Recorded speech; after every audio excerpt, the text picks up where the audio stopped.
welcome to Season 2, Episode 34 of Comic Book Nation, the official podcast of Comicbook.com. I'm your host, Kofi Outlaw, and with me today I have two familiar members of the team. Of course, you guys know Matt Aguilar. What up? And you know Mr. Jim Viscardi. What's going on? But you may be surprised to see our fourth correspondent today. We have a special guest, Mr. Jack Emmert, who's here. How are you? Hey, everybody. I'm doing good. As you can see, my hair is growing so that I'll be able to do my Magneto costume very well this October. Is that legit? Or is that what you're going for this October? You really should. In fact, I probably will. I will. To be frank, I am not growing my hair long for that, but it just so happens you to got work it. really nicely. Wait, I don't want to derail, but this is true. So 2 years ago, because obviously the color of my hair, I asked DCO community, okay, guys, what do you think I should be for Halloween? So they said Trigon. So I dressed up as Trigon for Halloween and broadcasting. That's a good one. That's incredible. That's actually like a really good one. Did you have your third eye? Yeah, well, it's 6 eyes altogether, right? So I had the 2 sets of googlies on my forehead, and then I put like red, the red paint all over. But the problem is, like the skin paint, the red, like it literally gets over everything. Like it was everywhere, no matter what I did. So I'm still getting it out of my clothes. Nice. Well, it takes me back to a memory of Homecoming, but I'm not going to get into it.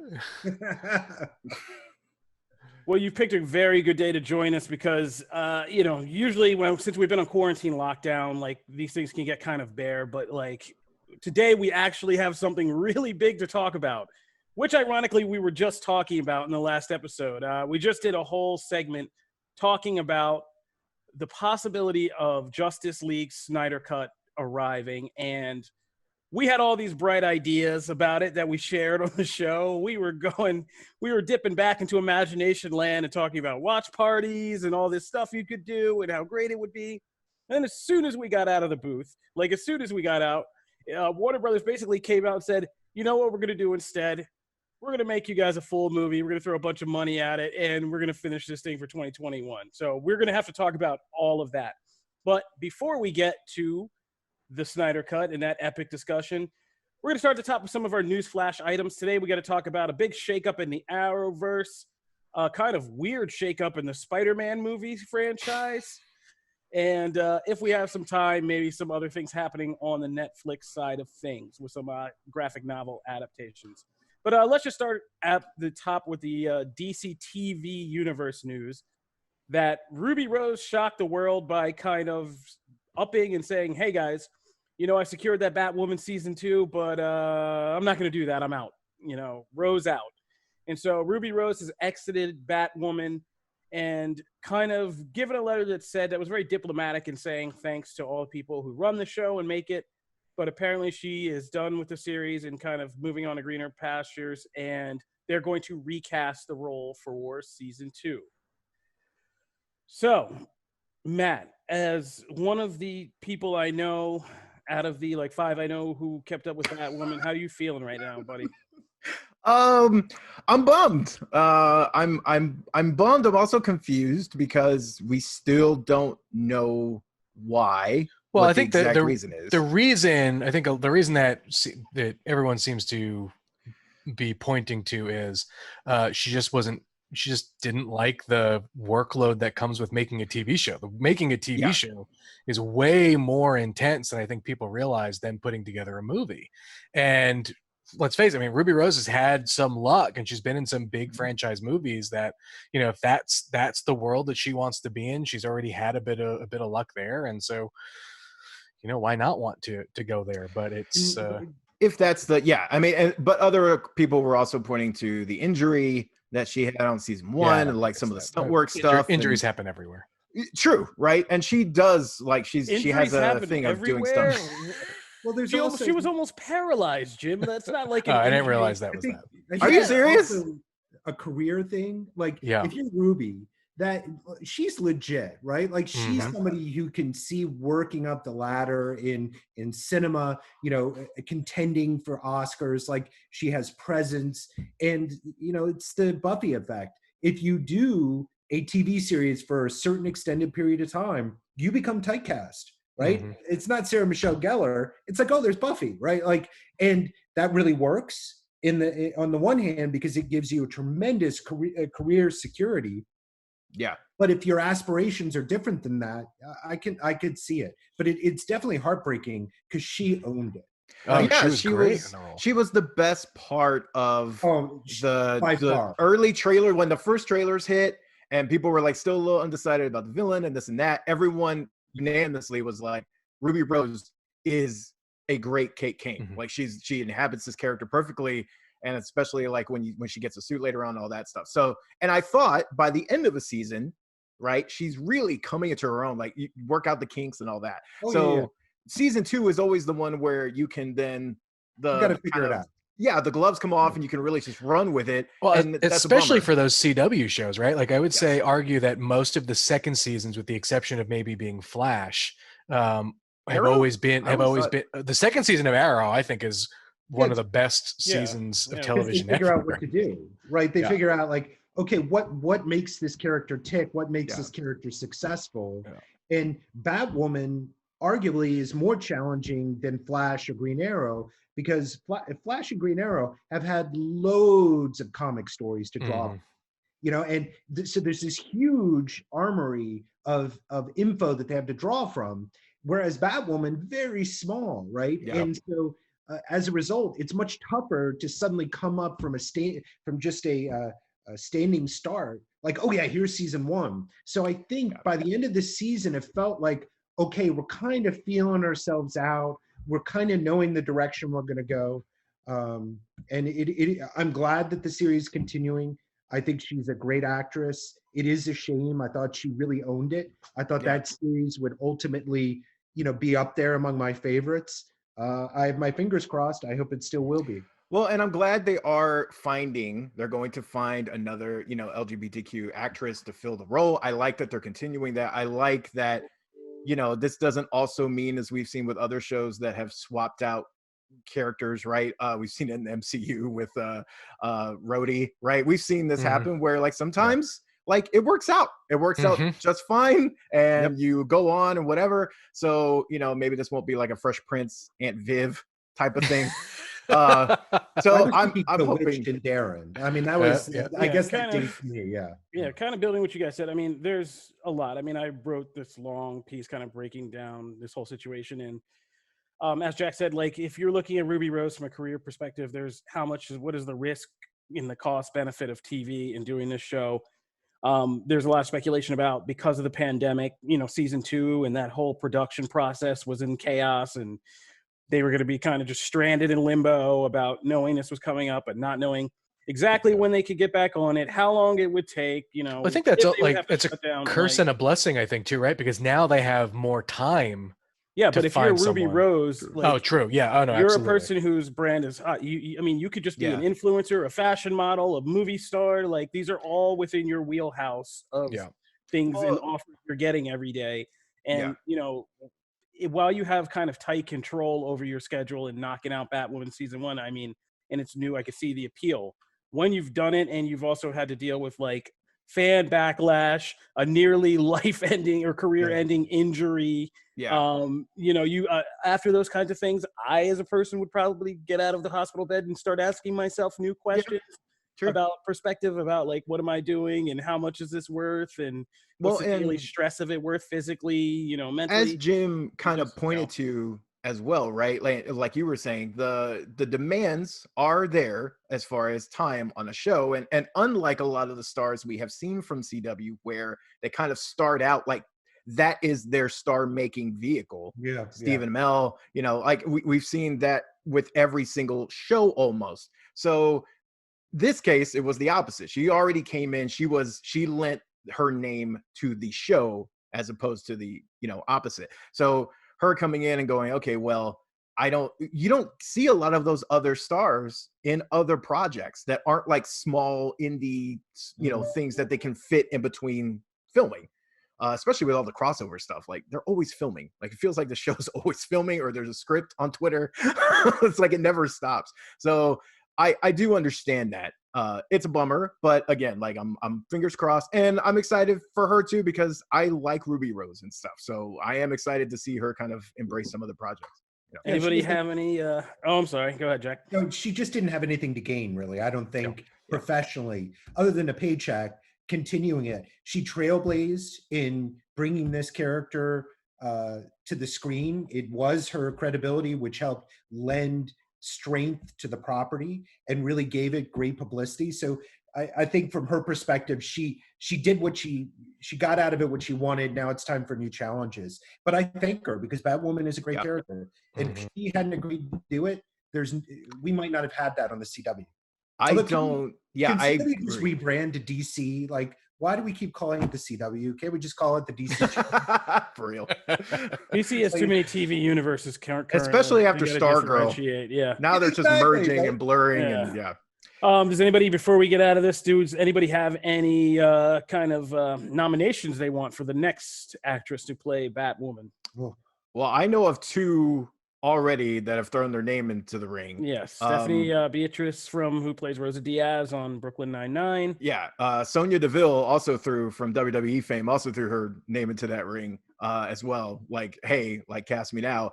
You're going to see a lot of people I feel like kind of vie for that role. So I wouldn't be surprised. This is actually something that, and again, kind of like Jack was alluding to, you can kind of credit Ruby for this of kind of bringing this role and this project to prominence, because before all this happened, yes, you still had people in the community of like, oh my God, but it wasn't like some of these other mainstream stars. And I feel like she kind of set that to where anybody, even in a bigger show or whatever, can feel like, oh yeah, I want to jump into that. That's something I want to be a part of.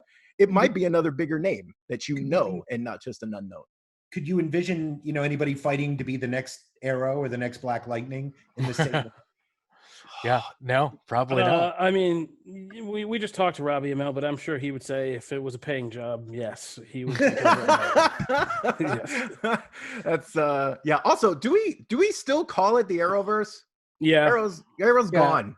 But it started. That's where it started, Matt. That's we're not going to update the wikis at this point. Fair enough. That's where we're Fair at. enough. Okay. All right, let's move on. We got to go from DC over to Marvel and talk about a new Spider-Man universe movie that's coming out. We were hearing kind of trickles of rumors about all this, and we were all like, oh man, what's it going to be? We were hearing things like Madam Web and Charlize Theron, but instead, we're getting Jackpot. You sound so who made her first appearance in a free comic book day issue of Spider-Man in like 2007. I forget. It was a bit ago, which is just crazy, right? Like it came around. Like that character is a character that came around, that spawned out of the whole Brand New Day, or One More Day, Brand New Day, which is the era I completely ignored it. Which is the era Matt admittedly doesn't like. But like, it's not that she's a bad character, right? It's just that, like, of all the characters you could have picked in the Spider-Man like world, right? That's the one. I mean, like, I fully expect there to be an Overdrive movie next. To be fair, that's how I feel about Madam Web. But Madam Web was like, we talked about Madam Web being kind of the next. She's pretty important to a larger. Yes, can you fit Spider-Verse, it in? live action Spider-Verse? Absolutely. This just. Oh, I mean, yeah. I'm going to explain it. I'm not saying I agree with it. Sure. So if you are trying to get talent to go into a Spider-Man movie, directors, writers, and so forth, there are a lot of people in Hollywood, a lot of pros who do not have the Marvel knowledge. Yeah. And so Jackpot is an empty vessel. So really it's something that they can create anything with, and nobody really cares about the canon of Jackpot. And so from that perspective, the creatives behind it can make anything that they want. Now, the secondary thing is very difficult unless you do a Spider-Woman movie, that there's a strong female character in the Spider-Man universe, right? Now, I knew I liked Jack. but you could do a Spider-Woman movie, but man, first of all, which Spider-Woman? There's only one, Jack. There, There's only one true Spider-Woman. right, It's Jessica Drew. So, but Jessica Drew, if you read the original source material, She's is got a crazy, extremely bizarre. She does. Like, on a hyper weird level, and especially towards the end of her first series when Carmine Infantino was drawing. Yes. So I can understand. Doesn't mean I necessarily agree, but I can understand. Yeah, Spider-Woman does kind of go in the Cable territory of like convoluted mess. Yeah, But I love it. fully take any level-headed opinions just to offset Matt's usual craziness. What? He agreed with me. How are you feeling, buddy? I mean, we're getting a Jackpot movie and no Cardiac movie, so how are you feeling right about now? As Jim alluded to, I am Cardiac. As Jim alluded to, I do kind of write off pretty much anything that happened like in One More Day and right at the beginning of Brand New Day. And so like anything that kind of spawns from that poison chalice, if you will, that's kind of not my thing. However, I do see it from Jack's perspective. I understand that. It makes sense. And there are several characters in the Spider-Man canon that, have the basest of levels of character development. They're essentially a name, a power list, or in some cases not. They just fight really well. It's like half the Spider-Man characters in the world are just like, hey, they're mercenaries and they have different costumes. It's like half of Spider-Man's roster of people. But, I get that of giving a clean slate. Also, it makes sense from how do you build, if you're going to get a bigger name star, how do you sell them on a movie? Because it's not like you're saying, oh, you can be in the MCU, right? The Spider-Man movies are kind of, yes, they're tangentially connected, but it's only for like certain Spider-Man movies. So like the spinoffs are kind of in this weird limbo. So how do you lure them with the, I'm going to put you in a spotlight, a starring role. You give them a character like this that you can it can be whatever they really want and just a few loose connecting things. So I get it. I still don't like it. And I still don't like that this character, Madam Web, that like the characters like this get movies and Spider-Woman's just out there who has like fan cred and actually is like a popular character. Like I'm also the one advocating for a Darkhawk movie, but I get that there's like 6 people that care about that character. It's not realistic. It's just something I want. Spider-Woman can actually legit, I feel like, hold a movie. So it's one of those weird things. I feel like you guys are very optimistic, and here's why I'm a little worried about Jackpot. Because I feel like Jackpot's origin and kind of the nature of her character, I try to imagine that being taken out and handed to a third-party studio team. True. And Jackpot's kind of whole deal is basically being kind of like this super mom, right? Like, yeah. And I just feel like this is a slippery slope to hand to a studio who's like, where do we think the culture is right now? And no, you're absolutely right. And that is the problem, right? It's an empty vessel. But the problem is without that material to be able to lean back on, right? Look at the Avengers movies. There's thousands of Avengers comics. They picked out the best bits of each to create what we experience in the movies. They don't have that for Jackpot.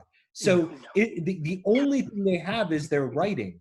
And so that's like, well, good luck, right? Like, yeah, it really is a crapshoot. Nice. Yeah, I'm just thinking about the marketing about like a mother will do anything to protect her family and punching through walls, and I'm just like, oh man, it's a like, story that requires subtlety and nuance. I don't know if they have that, but hey, I go nuts, surprise me, but I would love to be surprised. But I also, while I understand why they did this, I wouldn't call myself optimistic. I almost don't care. Like it's just like, okay, I also kind of have a Nightwing-ish feel for this. Like I'll believe it when I see it. Like that Nightwing movie's been teased for years, and like some of the DC stuff that got thrown against the wall and just like has never happened. I kind of look at with Jackpot, like the Black and Silver was the only thing that I sort of got amped about because I actually kind of dug what they were doing with that, and that has also yet to manifest. So I'll believe it when I see it, type of thing. Yeah. I think I'm going to see a thing about a hardworking scientist mom who has a new baby, becomes a new mom, gets super strength. There's going to be a terrible cliche. It's a Beyonce track. But that's what I mean. But here's the other thing, right? I'm Like, going to be rolling my eyes. This is a movie that's supposed to sit in the Spider-Man universe, and I have a feeling that this is going to be a movie that is not necessarily for diehard comic fans, right? Like they may try and make that twist and and play up that angle a bit where it's not going to be like really a movie for us. Like they may try and mass market it a bit more. And is that smart? Like, do you know people that are kind of itching for something like that? I mean, it all depends with the premise on that first trailer, right? That sets the tone and kind of shows like who they get and for this. But I think trying to make this a pure comic book movie is probably not the best way to go. But I mean, I guess we'll see. Agree. They're just trying to. I think they're just trying to broaden potentially the reach of their the movie by saying, look, we already know we're going to get comic book fans in our Spider-Man movies and our Venom. Well, what's an audience that we can try to target that wouldn't normally go? And then we're going to get a crossover. The comic fans are going to see it anyway. But are they going to get those other people that want to see a different style of story to come along with it? To some degree, Shazam was like that, right? Shazam wasn't really straight up superhero movie. It was quite a lot different than what we'd seen so far. So I can understand it, but I agree with you guys, like it's risky as heck. Like I don't, it's not like I'm expecting like, oh, I can't wait. It's like, okay, good luck. Yeah. Yeah. Hey, this is one of those things I will be more than happy to be proven wrong on, because I want them to make a successful movie and, fit, because these movies also tend to be the best way to launch other characters. Like these kind of movies that can hit a mainstream audience, they're great for fitting in little cameos and whatever and planting seeds for characters that are bigger names to comic fans. Like who knows, maybe a Jackpot movie gets a solo movie. And it's something that Crowler. It's a successful Cardiac. The Batman animated series did. Look, Batman animated series created Harley, right? Like there's no reason that a movie can't either create or add credence to an otherwise minor character and raise it to the level of one of the iconics. That's a good point. Fair enough. And all right, we'll see how this thing develops. We'll be keeping our eye on Jackpot. Maybe this is like Matt says, it's one of these DC movies. It's just here now in 6 months. We won't even remember we were talking about it. R.I.P. Madam Web. All right, we're going to take a break, but when we get back, we have a lot to talk about when it comes to Zack Snyder's Justice League. And later on in the show, I think we're going to be doing some talking with Jack about the world of gaming. So stay tuned for all of that. All right, so we're back. All right, guys, you know why we're here today. I got out of bed this morning to do a couple things, but mainly it's to wrap my head around this thing we happened. Our whole big plans for the Snyder Cut watch party got washed away with a big announcement that Warner Brothers is putting out now called Zack Snyder's Justice League. He's getting that Marvel treatment, I guess. So he's got Zack Snyder's Justice League, and basically we're going to get this thing on in 2021 on HBO Max. And if you think we're just getting like a watch along of an unfinished movie, you were wrong. Warner Brothers is reportedly putting up 20 to 30 million to finish the visual effects, pull in the original kind of crew and the post-production crew. I think the cast members are coming back to do audio. At least we know, they're really finishing Snyder's movie, and they're going to put it out on streaming. So, look, 20 to 30 million is a bargain. HBO Max got this for a steal. You'd be a great. That is one way to look at it. You're a great used car salesman. Yes, 20 to 30 million is a bargain. Wow. Well, look, they were going to pay. They were going to pay blockbuster move. They were going to pay $400 million for the Friends reunion. I'm not saying you're wrong. $400 million for the Friends reunion. 20 to 30 mil for Snyder Cut that that diehard DC audience is going to suck Okay, Wait, but wait, the wait. frenzy. Okay, but you're leaving out the contextual, very important caveat that you're paying 20 to 30 million to refinish a movie you said you already finished. And It's a put up the different money budget for. line at this point. They're so far Okay, past that. It's but a this is totally the first. different But budget let's just line. be clear about cinematic history. This is the first time like we're going back to a movie that they made some crazy haywire decision to oust the director, jack his vision, like hack it up and finish it in some weird Frankenstein flick with Josh Whedon, come out, have it fall flat on its face and not even and stumble as a franchise starter, then wait 2 years of fans screaming at you and putting up billboards in Times Square and saying, okay, you're right. We screwed this up. Now we're going to go back and do this for real. Do over. Like, there's never been like a big blockbuster movie mulligan in my lifetime that I can remember. So, I mean, this is significant. Let's just put that in context. Sure. Yeah. Okay. True. Yeah, but Jim is you're so gung-ho on this. Okay. So that's which is awesome. I am torn because of some of the things that Kofi alluded to. Because on the one hand, I am excited because I was and Janelle called me on this like literally the minute this news came out. I got a message from Janelle. He told me it wasn't coming. I was like, I didn't think it was. I really honestly thought this was a pipe dream. You were not a believer in the Snyder Cut. I was not, but I also am excited to see it. I don't know what the hell he was making because the dude talks about this like, oh, it's 4 hours and all this other, like, what movie, what were you doing? Like, what were you doing when you created you saw this Batman movie? v Superman, the Ultimate Edition? The Ultimate Edition. He was like, oh, well, you know, he's making those old school biblical epics just but with, like he's DC talking, characters. but he's talking like you've seen 25%. I'm like, really? Why did they give you money? Anyway, point that aside, I will say I'm torn because I'm all for like fan empowerment. Okay. Like I get it. I like being able to express my opinion on a show like this. What I don't necessarily like is that a vocal minority gets to just like consistently bring up something that, while yes, it was disappointing, you know, do you got to rewrite history? Like, no. Like, I kind of look at this just like I looked at Mass Effect and like the ending that came out to that, and people were like, oh my God, we're so mad. And then they went and like redid it. And I don't like precedents like that. I don't necessarily want a vocal minority to make it. No, I don't. I was honest about it then. I said this is May 2020, Matt. Well, but hold on. on. You can go back to when we talked about Sonic. Yes, February. You can go and talk about Matt, when we talked about all those things. No, I've never strayed from this. Weren't you the guy who was about Sonic? Yeah, I said we should release it as is. I said I didn't like. Oh no, yeah, you were on the wrong side of that too. I thought I actually. That's fine. Credit. I stick with my points. I don't waffle. What I've said is what I've maintained this whole time is that I don't necessarily love that.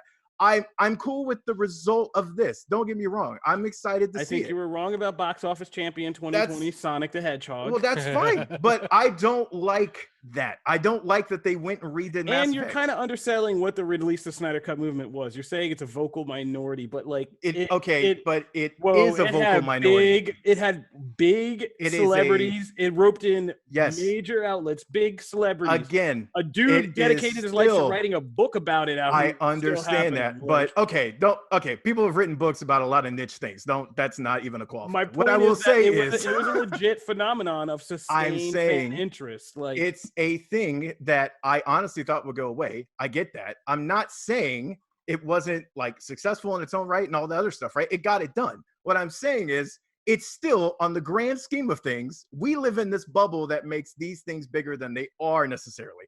I'm also saying there's a lot of people that don't care about the Snyder Cut or Justice League or whatever. We're talking on a worldwide basis here. It's just the same thing as Twitter. It's a vocal minority. I'm part of that, but it's a vocal minority. No, I disagree with you in this case. Like, I got to crack my knuckles for this because I've been somebody who's been part of DC. Like, I've been a Snyderverse fan since the beginning. Yes. And this has been a continuous fight. Like, fans have been fighting for Man of Steel since it came out. Fans fought so hard against Batman v Superman that Warner Brothers put out that Ultimate Edition, and it became a big success on home video. Mm-hmm. Then they continued the fight with Justice League, and this has been an actual phenomenon that you could write about how fans have taken on a studio for an entire filmmaker's studio doesn't have a backbone. Hold on. That's all it means. Hold on. It means one studio does not have a backbone and constantly Money. caters to Look, this is- fans. this Like studio that's makes not. It's money. not world. Yeah. Like it's not every studio. Give me a Jack's break. got it right on the point. Studio wants to make money, and they That's it. know that they are going to make that money with Yeah. subscribers. Absolutely. But Jack, I want to ask you because I mean, you're someone who's in a bit of a creative role with the stuff that you do, and Matt brings up obviously the Mass Effect point and things like that. I mean, this feels like stuff that you would probably encounter, from time to time. What is give us insight, kind of, as a mind of a creative to kind of, what this potentially means, and is this in fact a slippery slope, or is this just not necessarily the new normal, but just like you said before, the money's there, why not take it, kind of thing. That's exactly it. Look, this isn't a real deep thought process from the studio. They're like, look, can we at least get a million or 500,000? I don't know how much HBO Max is going to cost, but are we going to be able to get subscribers purely because we've done this? That's it. And they're being counter say, yep, and so they're going to go for it. This isn't any more complicated than that. And I'm all for, hey, look, I'll see it. Like, I'm interested to see how it turns out. I'm not against them doing alternate endings or changing things, because at the end of the day, they're just trying to make a buck. And I respect that. I get it. And if changes need to be made in order to achieve that, okay, well, that's the joy of capitalism. But it's interesting because there's so much to this one in particular, given what Zack has teased and said and whatever about his version of the movie, what he wanted the end result to be. I mean, characters like Green Lantern and Martian Manhunter, and those characters were characters that he said are in his movie, and so now we're going to get potentially a new Green Lantern, right? And you put this cut out, give it a 2-weekend theater run, maybe 3. You probably make 10 million from that alone, from people potentially going to see it in theaters. So you're going to make, close to, a good chunk of that money back that you spent to finish that movie.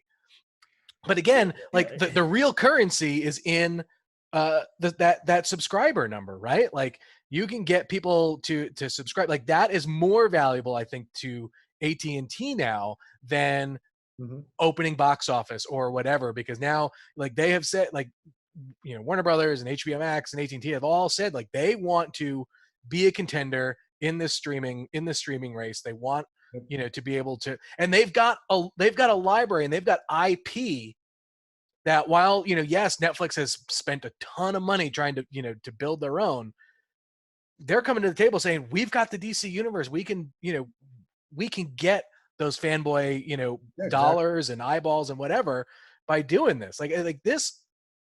Again, but I feel like we're leaving out a part of this, which is the studio. We keep ignoring the fact that in Batman and Superman and Justice League, the studio made decisions to interfere with the filmmaker. They did. And to jack it and say, that's what they said. Exactly right. We want to make money. And they jacked those films from the filmmaker, cut them up, and put them out with their expertise in making money. And both times they fell flat on their face.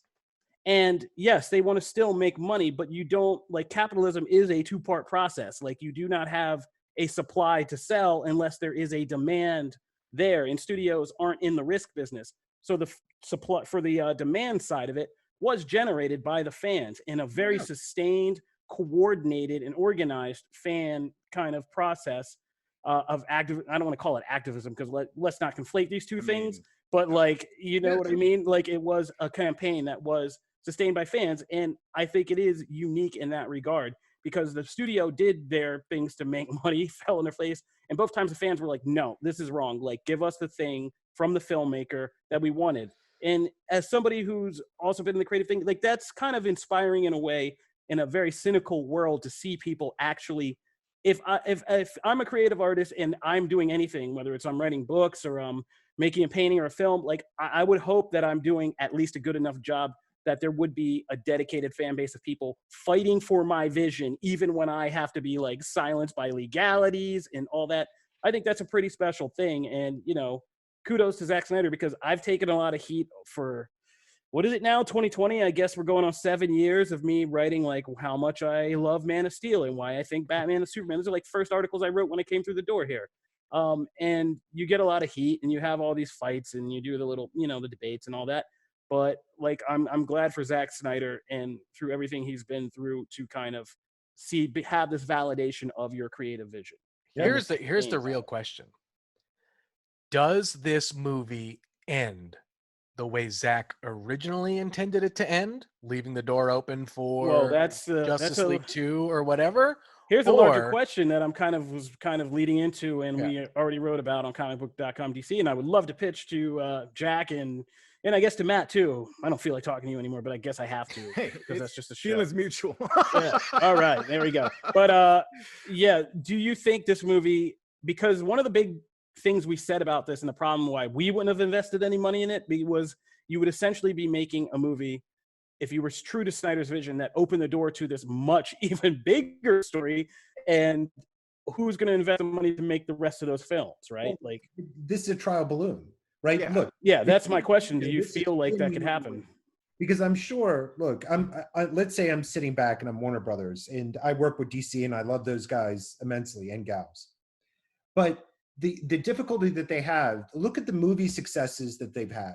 Wonder Woman, Shazam, Joker. Yeah, those three don't belong, like they don't even belong together, right? And so they're very distinct, different visions. So they're like, okay, great. What are we going to do with this Justice League idea? I don't know. I have no idea. Justice League movie, it underperformed. I got it. Let's put out the Snyder version. And if it does boffo, we'll give them Justice League 2, because why not? I don't think they have a battle plan that I've seen.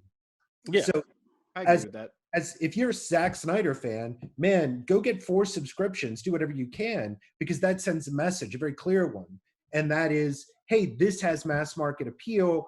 This next movie, if you allow him to continue his vision, is going to be great. And hey, if I were DC, keep making the Jokers, keep making the Wonder Womans, have a universe that isn't necessarily so intertwined like MCU, where it's very similar style and feel. Instead, DC embraced, we have lots of different stuff.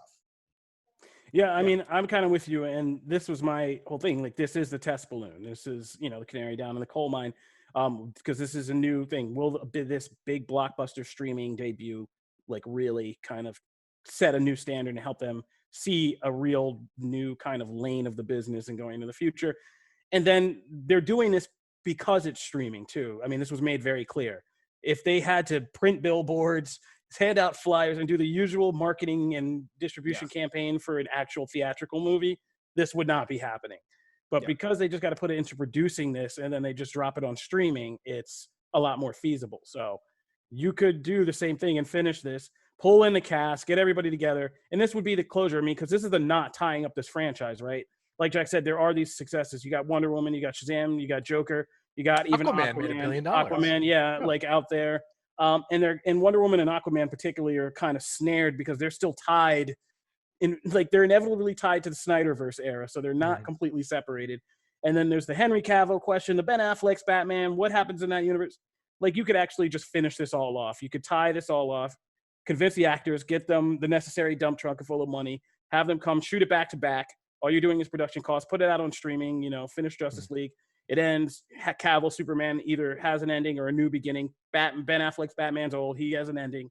Get him out of there, and that'd be some much needed closure for everybody. Like Robert Pattinson's Batman can still exist in a world that Ben Affleck's does. I mean, it's you just say. I mean, Matt Reeves is probably not even interested in touching this. He's just making the Batman. No. And Snyder said, and now the fandom is used to this. They're used to it because Joker kind of broke that glass ceiling of having like, yes, we are doing these standalone franchises. We are going to do weird kind of Elseworlds visions of things, and exactly right. It's going to be all that variety.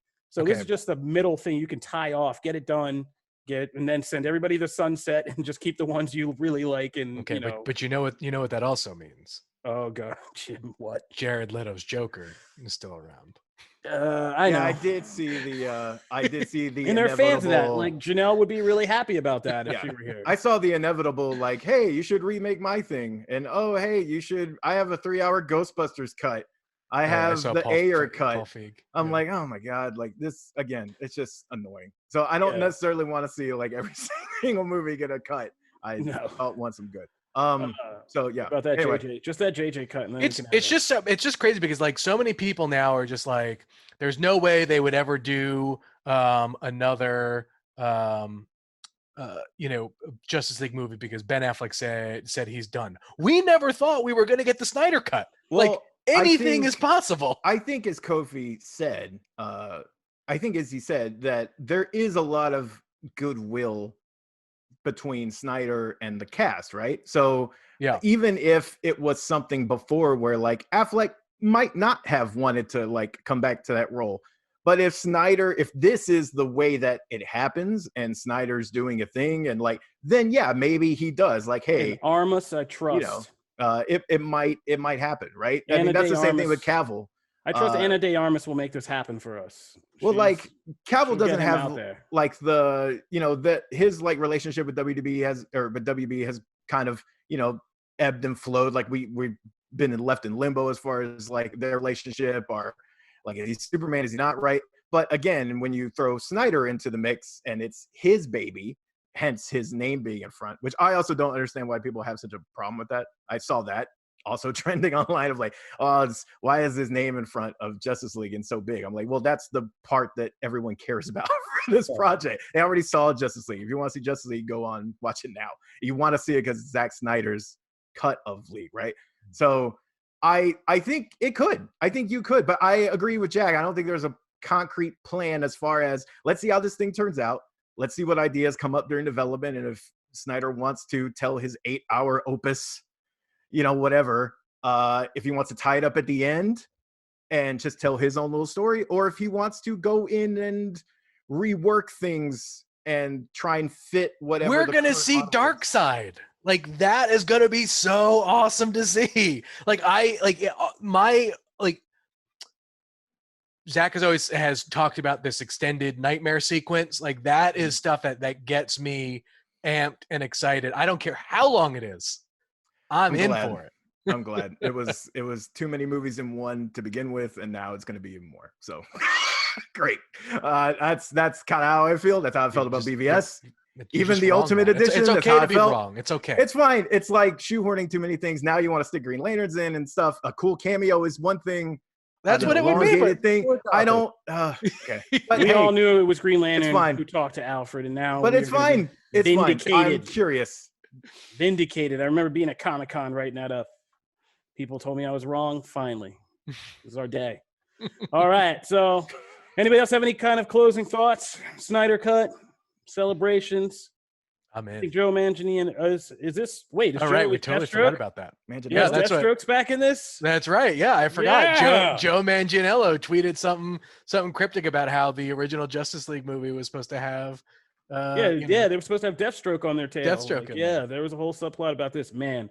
Oh yes, we didn't even. Yes, we do have to talk about one thing. Yeah, the format is still being decided, right? Like it could either be one incredibly long movie or it could be cut up. And I hope they do it as a series. I actually would like to see this tested out as a series. Yeah. And just this whole idea of taking a legit superhero team blockbuster movie and cutting it up to a series. Plus, they need something to rival Marvel's Disney Plus series right about 2021 area of time. And this would be a good way to do that. Like I'd be down for Snyder cut like a 6-part series or 4-part or whatever it is. Like 6-part, do it 45 minutes a piece and just like let people kind of watch through that and like do the real character work. Take the appeal of a blockbuster movie and the kind of deeper character work that people love in like the Netflix Marvel shows and stuff like that and put them together and let's see what happens. That's my vote. All right. So that's that. Anybody else? Everybody good? Yeah, well, we're also probably going to see more Kersey Clemens too. Oh, is Iris West? Yes. Is they going to? Wow, it's parallel. I mean, does anybody think this is a coincidence to the parallel universe that we just found that runs back time that this is all happening? Some particles like leaked over from there. Maybe that's. It'll be really curious to see if this has any effect on potential the Flash movie plans. Yeah, I mean, and a lot of fans if this movie the interesting thing, and that's what I meant about like the fandom. like you can't tell hardcore fans of these DC movies that there is any version of the continuity is the Batman versus Superman Ultimate Edition, right? Yep. So like once this is out, you know, we don't need to even pretend that other Justice League was a real thing. It was like a concept movie for the real movie, and it was 2 hours because Snyder's is really like whatever. Is anybody going to start trolling and going online and asking to release the Whedon cut next? Oh, Oh, I've already seen it, and I've already seen the snark of, "Oh wait, we got that already." Yeah, it's. Oh no, you mean now we need two separate? It's like a Siamese twin separation. We need two, like I can't believe I said that, conjoined twin separation. You can you need your fully Whedon and your fully Snyder cuts of Justice League, and then we need them to battle out and see which one is the like true supreme. But that'll be interesting. So really quick before we start, I know what you're going to say. Don't jump the gun. Don't jump the gun, because I'm already going to say, and I'm just going to do this a little bit harsher. We were going to talk today about Tenet. Like, is that what you're going to say? Yeah, I was. Yeah, okay. I knew. By the time this comes out. Yeah. So by the time you come out, the Tenet trailer for Chris Nolan's Tenet was going to be out, and we were so excited to have Jack on to talk about this because it was supposed to drop today. Yeah. And like now we're finding out that they're dropping the Tenet trailer on Fortnite. That's right. Things. Yeah. So, which I can't even wrap my head around this right now, and I don't want to derail the show, but. Well, no, because I was actually going to leapfrog into my first question for Jack. So Jack has worked on DCUO, the DCU Universe Online game, and we've seen, especially with a game like Fortnite now, where there have been partnerships and things like this, where there have been genuine live events, right? We got some Star Wars stuff in the game. Now we're getting people can see Tenet in game. Yep. Jack, are the logistics of something like that truly insane? No, actually, it's really easy. Is it really? Yeah, this isn't. What Epic is doing, and for that matter, any sort of live service game, especially MMOs, you're operating three-dimensional worlds constantly. You are adding new content on a weekly basis. It really isn't a big deal, not in the grand scheme of things. Mm-hmm. What's fascinating is that in this particular case, they probably just looked at CCU, and the Fortnite at this moment in North America probably has the most amount of people in it of any channel that you can imagine. It doesn't matter whether it's Netflix, Amazon, cable, anything. There's the most amount of people in Fortnite, and so that's the best place to release a trailer. That's kind of brilliant. I didn't even think of it like that. The fact that there are more people online playing Fortnite at a certain point in time than are watching anything on television, or anything like that, to me is just like. I'll tell you right now, my kids are upstairs playing Fortnite. I can hear them. I've just recently got back into it, and I've gotten very good at it. So I'm like all about humble brag. It's just, I was awful. I was so bad. Just gotta slip that in there, and I was so bad. But I have finally figured it out, and have gotten pretty good. You show those 11-year-olds putting right between their eyes. All right, so I wasn't sure who wanted to start this one first, but that was kind of Maddie. Maddie is our gaming expert, self-styled, but still legit. We just talked. I mean, obviously, we just talked a lot about the DCU, but the fact that you just recently introduced the Birds of Prey into the game and the comic versions, which. If you haven't seen the like screenshots and stuff, it has like the best Huntress costume, period. That is the my favorite Huntress costume. So kudos. Thank you for picking that one out of some of the terrible ones that are out there. But with that coming in, we didn't really mention Birds of Prey in our whole discussion. Like we talked about Aquaman, we talked about Shazam, we talked about all these movies, and we didn't really talk about Birds of Prey. And, that kind of came out to, I feel like now you can say mixed. I don't know. At the time, it felt like there was a lot of positive reviews, but it seems like after things have kind of settled and died down, it's been kind of mixed. So, getting to work with that license and those characters and then seeing the movie and what the movie did, what do you want to see more of going forward in the DC movies? Like setting the Snyder thing kind of aside as its own, what the hell? What do you want to see them do more in the DCU movies? Do you want to see them keep going with that kind of Birds of Prey, irreverent, a little bit darker tone, or do you want to see them go a little bit more towards Shazam? Wow, that's a really good question. I mean, I think the Wonder Woman movie to me was sort of the perfect mix of everything. And what I liked about the Wonder Woman movie is how it stressed history. So what do I mean by that? I think that DC is one of its strengths is this generational idea of hero passing on to hero, from the golden age to the silver to the modern. Okay, great.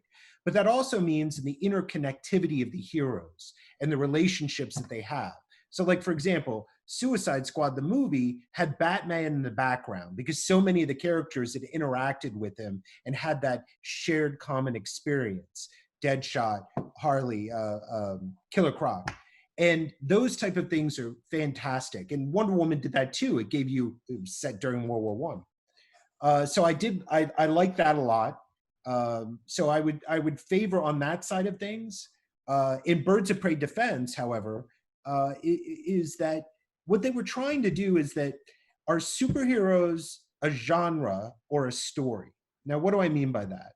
So there are many, you can have a Western or let's say World War II. You can have a World War II genre, but there are plenty of stories. There's romancers, there's combat, there's comedy, Hogan's Heroes. You can do any of those things in World War II. Can you do that with superheroes? And so what Birds of Prey was saying is, look, we're not just going to be a typical superhero tale like you might recognize in other movies. We're going to be different. And so that's what it was trying to do. And so I appreciate the effort. The box office was, of course, mixed. Probably not the success they'd hoped. But I do appreciate that movies like Birds of Prey and Joker are different. And they are trying to tell different stories within the genre as opposed to sticking to a singular formula. It's interesting. Jim, did you have another burning question? Yeah, no, I've been playing a lot, like just over the years of DCUO, and the thing that always fascinates me. I don't know if this is too much inside baseball or how much you can or can't say in that, but like, I mean, you guys have integrated a ton of characters and with a ton of skins, and have done a ton of great stories. How far out do you have to plan for that stuff? Like is it like and is it something where something comes up that may or may not be on a calendar somewhere that you have to then rip up track to try and fit in? Have that happened? We've certainly added stuff. Also, just so that your fans know my background a little bit, Yeah. I currently operate DC Universe Online, but I designed and was a founder of Cryptic Studios, so City of Heroes and Villains and Champions Online and all games I loved. Like then I also worked on a Marvel MMO for a year and a half under Microsoft.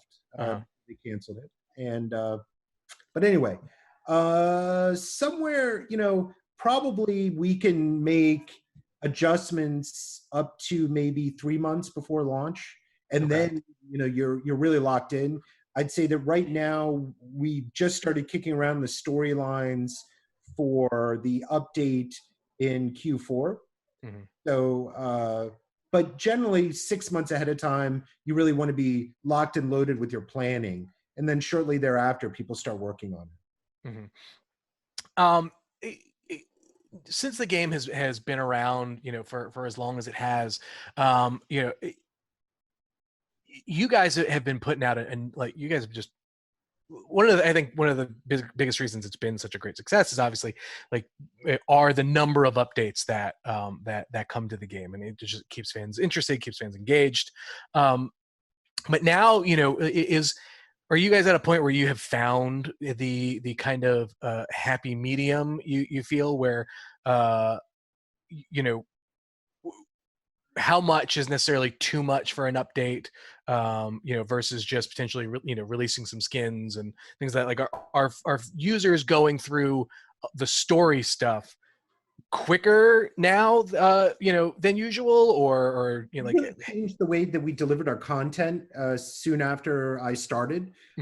They were doing monthly cadence, and I went to a 3 to 4 month cadence, but we increased the content and we did a lot more focus on the story of it. And from that, every update we try to change something so that we're always trying to figure out, well, what's best practices, and we're always learning and adapting. The current rate that we have of every 3 to 4 months is basically born of me and 20 years of operating MMOs. Is that I've tried it monthly, I've tried it every other month, I've tried it 3 months, I've tried it every 6 months, and that 3 to 4 month mark is magical for whatever reason. That's when players start losing interest in the game unless it gets something new. I don't know why. All right. You also have mined so much DC lore. Is it? I mean, do you guys ever feel like like at one point, oh crap, like what are we going to do next? I mean, obviously, you guys are also doing some of your own stuff, but so like, how do you balance the story aspects of stuff when you're planning this out? I think that there's a ton of stuff. I like to think I know a bit about DC, and it's pretty easy for me to identify characters or things that are going on or areas that had not been delved into before. Again, we really try to go deep in stories. So, for example, we had a 2-part, 2 updates, so covering 6 months, about Metal last year. Yeah, Metal. Yeah. Right, and I love Metal. Metal is one of my favorite events. I've been reading, good. I said, since 1974. I love Metal. We had Death of Superman. We had, so we do try to mine a lot. And since DC is coming out with stuff every flipping month, there's always stuff to draw from. And frankly, my knowledge of the back history of DC, it's very easy for me to say, oh yeah, we should do this now, or we should do that. The real concern is, and I hate to be long-winded, is that I don't get too dorky, right? Because, like for example, there's in the 70s, Walt Simonson did a backup series in Batman, Manhunter, right? Awesome stuff. All of you should read it. All of you, you should read Manhunter. But nobody knows who the hell Manhunter is. Yeah, that would be bright. Fair. I actually had a question. I wanted to take things over to the Star Trek lane of the fandom universe. Sure. So this week we also got some big news, and we were talking about on our last show, which was the announcement of Star Trek: Strange New Worlds, which is of course the kind of prequel to the original series with Captain Pike and Number One and Spock. And it's kind of an interesting time because I got in at Next Generation like so many kids in the 90s, and I've been kind of getting back into it now. And in covering this, there's been this big split between people who feel like the new series like Discovery and Picard are somehow, too dark or gritty or not quite in that Gene Roddenberry kind of honoring the franchise roots, that kind of stuff. And now Strange New World seems to be the antithesis to this, which is kind of a throwback, optimistic, exploration series. You did Star Trek Online, and you kind of arguably were kind of playing with all of those elements and balancing them. So how do you feel about the kind of state of the franchise today? Are you kind of more into Picard, which kind of leans a lot towards Star Trek Online's and its kind of storytelling? Or do you like the kind of classic thing that Strange New Worlds is now kind of purporting? Well, obviously I am, as a fan, I embrace all. I think Star Trek at this point is a genre that you can tell many stories in, right? Orville, that's to be right. That's comedy. Or you can have the optimistic, you can have the mystery like you have in Picard. In terms of Star Trek Online, to be honest, we focused heavily on the tone and feel of Deep Space Nine.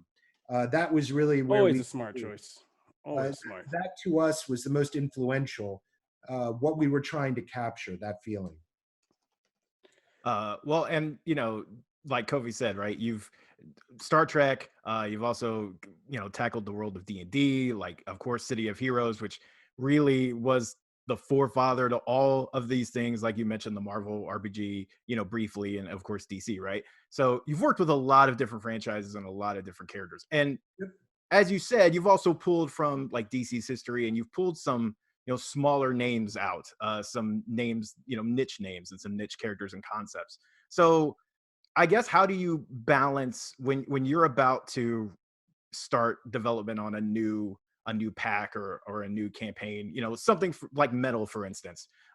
Metal was like incredibly popular, but how do you balance that and going, okay, well, we want to do something that everybody knows, but we also want to, you got to kind of scratch that nerd itch a little bit, right? So you got to get the smaller characters like Detective Chimp and like some of those people and some of those concepts that a small audience will love, but not the big one. So how do you balance that when you're kind of developing new content for the game and not going one way or another? I mean, is there one where you kind of went too far one way or another and you kind of learned from that? I would say that what we try to do is, who's the tentpole image, who's the primary focus in the character art when we release it, right? So, and that character has to be recognizable. Can't be someone super obscure. So we're probably not ever going to do an update on Martian Manhunter, right? Like that's just not. Now, could we do a Superman one with Mongol and have Martian Manhunter in it? Yeah, absolutely, right? But the image would be Superman fighting Mongol, not Martian Manhunter fighting Mongol. That's how we approach it. We have to take a look at what's the big hook for people who don't know these characters. And then after that, to be honest, we feel a lot of freedom to be able to draw from whatever we want. Because look, most people, when they walk into a Marvel movie, have no flippant idea who the characters were. The only reason they know it's Marvel is because it said Marvel, right? And they're like, "Oh, Ant-Man! I've never heard of Ant-Man!" Right? It's like, well, and they didn't know until they got there. And it's the same thing with DCUO. They know Batman, Superman, Flash, now Shazam, Wonder Woman. We use those to bring people in. Okay, I'm going to ask you 2 more quick questions before we go, because I know we've gone a little bit long. But we talked about metal, obviously, coming out. We know there's a new metal event coming up. So is that safe to say that there may be more metal stuff in the pipeline? I would say almost for sure, because I really like metal. So Right, if I run the studio, Yes. And I would say I'm looking forward to it and can't wait. By the way, that needs an omnibus, DC. Why is there a metal omnibus? It makes no sense to me. Yes. And then my last question is, has the delay of Wonder Woman and I imagine Batman, obviously, coming up, has that, had you guys need to change plans at all for anything that may or may not be associated with those movies? No, not at all. I mean, look, at the end of the day, to be frank, the online world is pretty vibrant even during all of this period. Mm-hmm. And so as a result, we're just continuing on. We got people and fans that want that new content. They can't go to the movies. Right. We're not changing a beat whatsoever. Okay, cool. Awesome. That's all I had. Well, that'll do it for this episode of Comic Book Nation. We want to thank Jack for coming on and lending years of expertise on all things geek culture. Thank you for taking some time out and joining the show and listening for the show as well. I've got one thing to add. I'm going to start writing a little column on the Dimensional Ink webpage, Jack's Corner. So if people want to check that out from time to time, as I just give my musings on various things, superhero or geek related or whatever, and maybe you'll discover a jackpot there. Wow, way to tie it all up. I wish we had Seinfeld credits, but we don't have that kind of money for the show. That'd be a great place to end it on. Yes. So that's where you can check out Jack. Make sure you go over to Jack's Corner, check him out. And the man brings balance to the force between all these different franchises. He said very level-headed things that we're not used to on this show. So thank you again. If you're just getting now into Comic Book Nation because you're on lockdown and you have very little else to do, we appreciate you coming this way. We put up new episodes every Wednesday and Friday on Comicbook.com. We can subscribe to our RSS feed and get regular updates about when we put up new episodes of the show. You can also subscribe on your favorite listening platforms. We're on iTunes, iHeart, Google Podcasts, Google Playlist, Spotify, Stitcher. You can tell any Amazon Alexa device to fire up Comic Book Nation podcast or see our smiling faces on the Comicbook.com YouTube page. If you want to talk to us about anything or just drop any topics, make any suggestions, or yell at some of us for some of our opinions, Matt, you can always find us at the hashtag Comic Book Nation, or you can find me at Kofi Outlaw. You can find me at Matt Aguilar CB. I'm at Jim Viscardi. I'm not used to doing it. And Jack, let's give you one more plug. Where can people find you? Oh, where can people find me? You'll find me at Jack's Corner at DimensionalInk.com. All right. Once again, thank you for joining us for another quarantine edition of Comic Book Nation. You guys stay safe, stay connected, and hopefully you're finding some great content to enjoy while you're waiting for the world to get back to a semi-state of normal. We'll see you guys next time. Peace. Peace.